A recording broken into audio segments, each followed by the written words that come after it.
Nunca lo digas.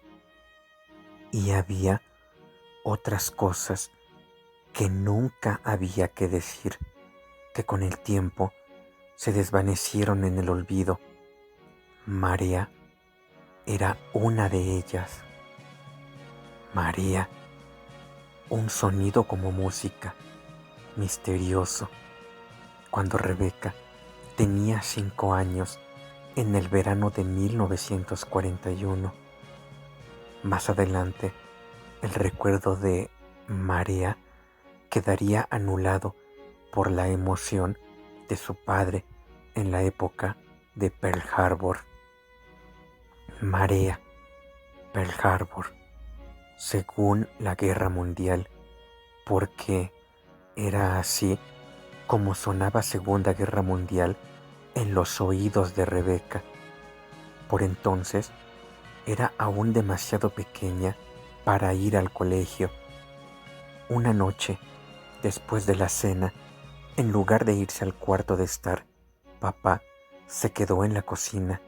Mamá y él tenían una sorpresa para sus hijos. A Herschel y a August se les preguntó, ¿les gustaría tener un hermano?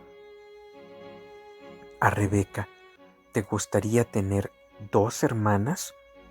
Fue papá quien habló así, con un algo de misterio, pero mamá estaba a su lado, muy nerviosa, aturdida y juvenil, y brillándole los ojos. Mientras los hijos miraban fijamente, papá sacó fotografías de un sobre para extenderlas con cuidado sobre el hule de la mesa de la cocina. Era una cálida noche de junio. El cementerio estaba lleno del ruido de los insectos y dentro de la cocina había 2 o 3 mariposillas nocturnas que se arrojaban contra la bombilla sin pantalla que colgaba del techo. En su agitación, papá golpeó la bombilla con la cabeza, de manera que el círculo de luz se movió, columpiándose por encima de la mesa. Fue mamá quien alzó el brazo para detener el balanceo.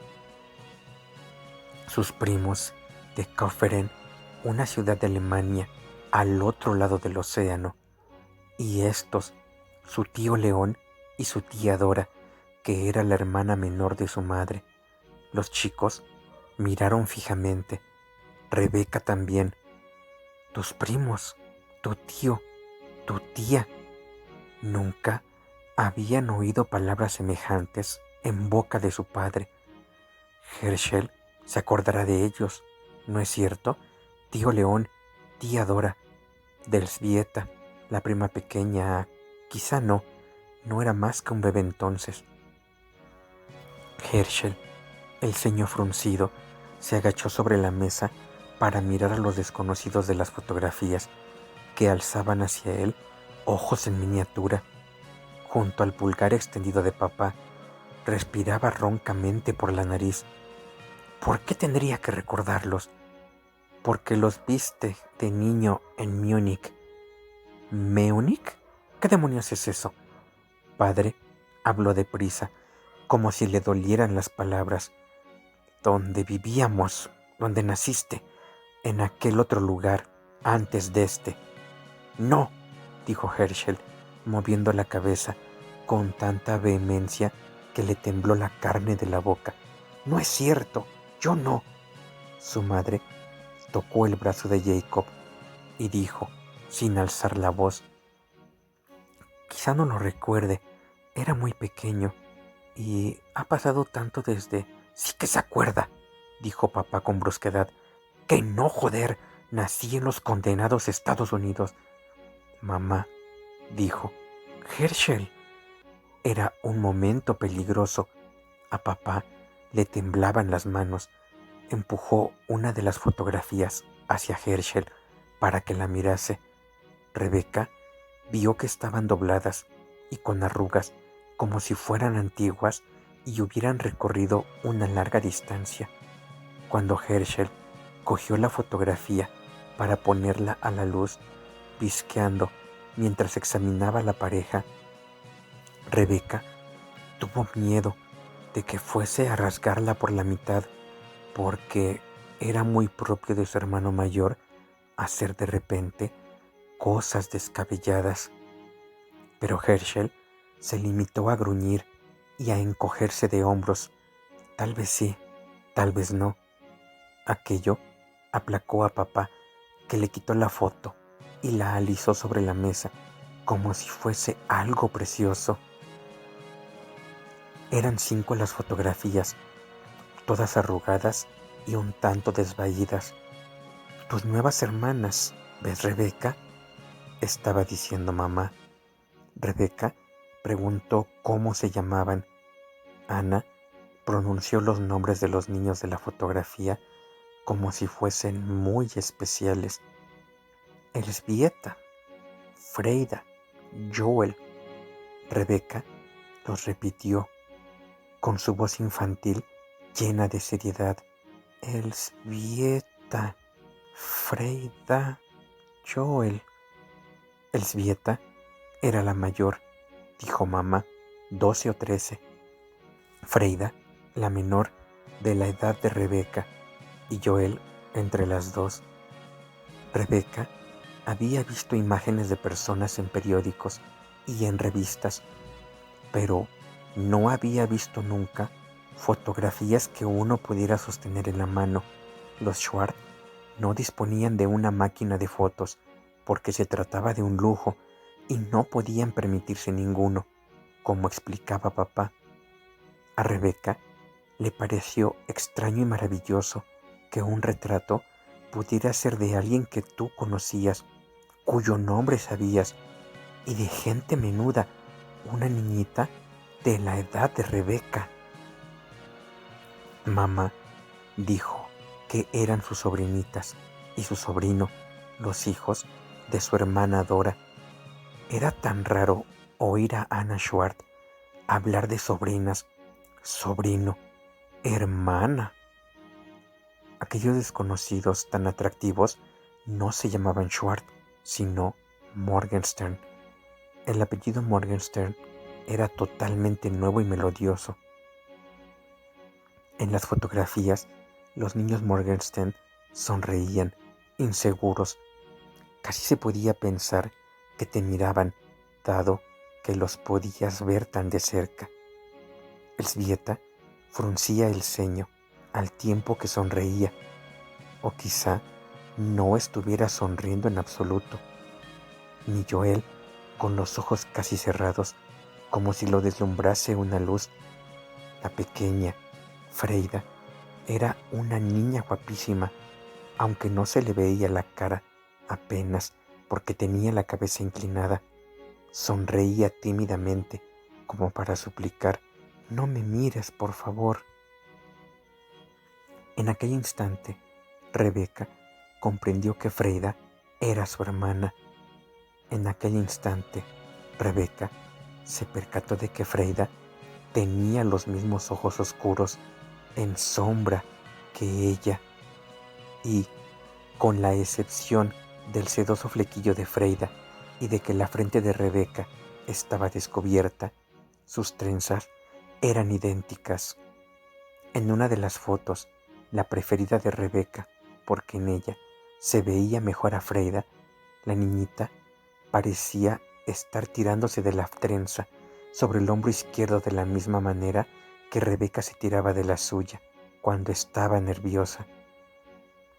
«Freida puede dormir en mi cama». «Muy bien, Rebeca», dijo mamá, apretándole el brazo, complacida. «Freida puede dormir en tu cama». Papá estaba diciendo que los Morgenstern harían la travesía junto con otros 900 pasajeros en un buque llamado Marea a mediados de julio, un barco que zarpaba de Lisboa en dirección a Nueva York. Luego viajarían hacia el norte del estado para llegar a Melbourne y quedarse con los Schwartz hasta que se instalaran en el país. A Rebeca le emocionó oír aquello. Sus primos iban a cruzar el océano, como lo había hecho la familia de Rebeca antes de que ella viniera al mundo. Una extraña historia, muy breve, se le vino a la cabeza, como le sucedía a menudo con historias parecidas, semejantes a sueños, tan veloces como un parpadeo, y que se desvanecían antes de que se diera cuenta. La historia consistía en que otra niñita nacería entonces, como había nacido Rebeca, de manera que, cuando los Morgenstern llegaran a vivir con ellos, sería posible que hubiera un nuevo bebé. A Rebeca le pareció que sí, que habría otra recién nacida en la casa, pero también supo que no tenía que contárselo a nadie, ni siquiera a su mamá, porque estaba empezando a entender que algunas cosas que creía ser verdad solo eran sueños dentro de su cabeza.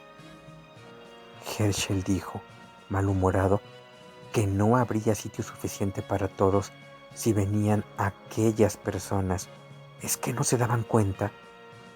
Ya es bastante malo vivir como cerdos.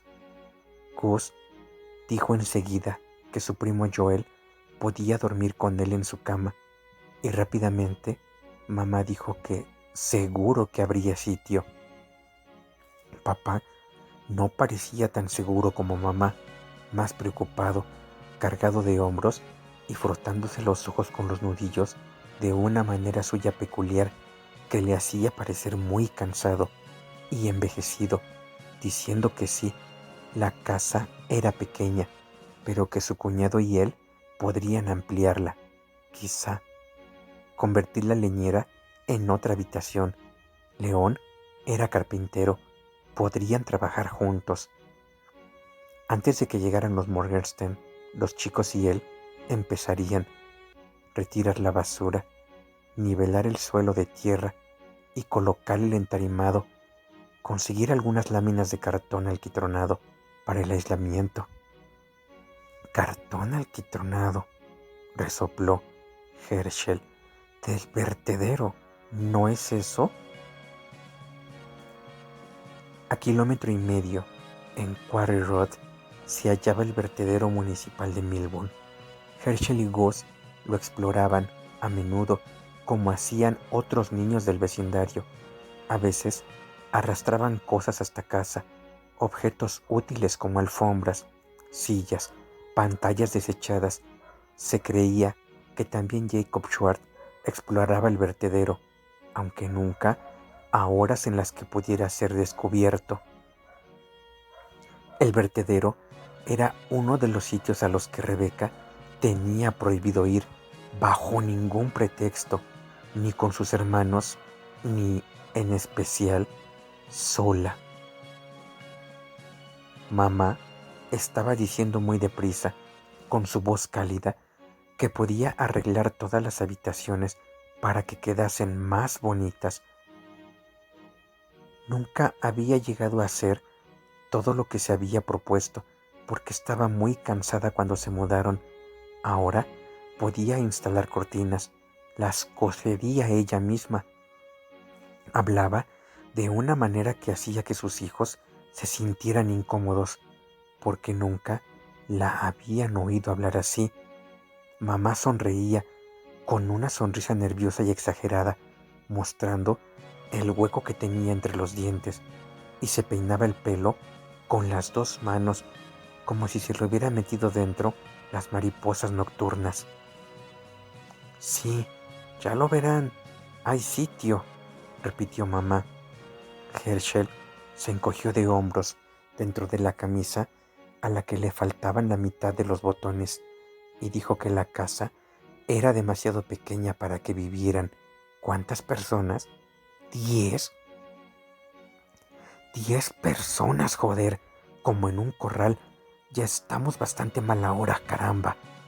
La maldita estufa solo sirve para esta habitación y el agua del pozo sabe a meados de rata. Y Gus y yo siempre nos estamos tropezando en nuestra condenada habitación. ¿Cómo demonios van a encajar a un nuevo hermano dentro? Joder. Sin aviso previo, tan veloz como el ataque de una víbora cabeza de cobre, la mano de papá salió disparada y golpeó a Herschel en un lado de la cabeza. Su hijo mayor retrocedió, diciendo a gritos que le había roto el condenado tímpano. Eso no es todo lo que te voy a romper, como no cierres la boca y la mantengas cerrada. Por favor, dijo mamá, suplicante. Gus, que estaba todavía encorvado sobre la mesa, inmóvil, temeroso de mirar a su padre, dijo otra vez que Joel podía dormir con él, que por él no había inconveniente. Herschel dijo a gritos: ¿Quién demonios va a dormir con él, que se mea en la cama todas las noches? Ya es bastante desgracia dormir en la misma habitación como cerdos.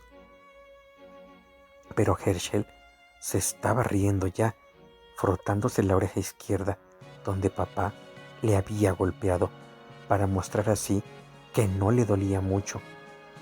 Joder, me tiene sin cuidado. No me voy a quedar en un estercolero como este. Si hay una guerra, saben lo que digo, que me voy a alistar. Gente que conozco lo va a hacer y yo me alistaré también. Voy a pilotar un avión y a tirar bombas como en ese sitio, como en el bombardeo de Londres. Eso es lo que voy a hacer. Rebeca trató de no oír aquellas voces destempladas. Estaba contemplando a Freida, su hermana Freida, que casi era posible creérselo. La estaba mirando a ella. Ya se conocían. A partir de aquel momento, compartirían secretos. Rebeca se atrevió a alzar la foto hacia la luz para, de algún modo, mirar dentro. Ah, quería verle los pies a Freida, ver qué clase de zapatos llevaba. Le parecía saber que calzaba zapatos más bonitos que los suyos. Kaufbeuren, pensaba Rebeca, en Alemania, al otro lado del mar. A Rebeca le pareció que sí, que podía ver un poquito más de la fotografía. Sus primos estaban al aire libre, detrás de una casa, en algún sitio. Había árboles al fondo. Sobre la hierba se veía algo que debía de ser un perro con manchas blancas en la cara. Un perrito de hocico puntiagudo, el rabo extendido. Rebeca susurró: Freida. Era cierto, el pelo de Freida estaba peinado con una raya muy bien hecha en el centro y trenzado como el de Rebeca, con dos gruesas coletas, a la manera que mamá trenzaba el pelo de su hija, que tenía tendencia a enredarse, decía mamá, como diminutos nidos de arañas. Mamá le tensaba mucho el pelo al trenzarlo y hacía que le dolieran las sienes. Mamá decía que era la única manera de domar un pelo caprichoso, la única manera de domar niñitas caprichosas. Freida, se peinarían y se trenzarían el pelo la una a la otra. Lo prometían. Ya era hora de que los más pequeños se fueran a la cama. Herschel salió de la casa pisando fuerte, sin decir una palabra más. Pero Gus y Rebeca querían quedarse, hacer más preguntas sobre sus primos de Kaufbeuren en Alemania. Papá dijo que no. Estaba devolviendo las fotografías a un sobre que Rebeca no había visto antes, de papel de seda de color azul. Todavía revoloteaban las mariposas nocturnas alrededor de la bombilla sin pantalla. Había más ahora, diminutas tablas blancas en movimiento. Gus estaba diciendo que nunca había sabido que tuvieran primos, que nunca le habían dicho que hubiera nadie más en la familia, maldita sea.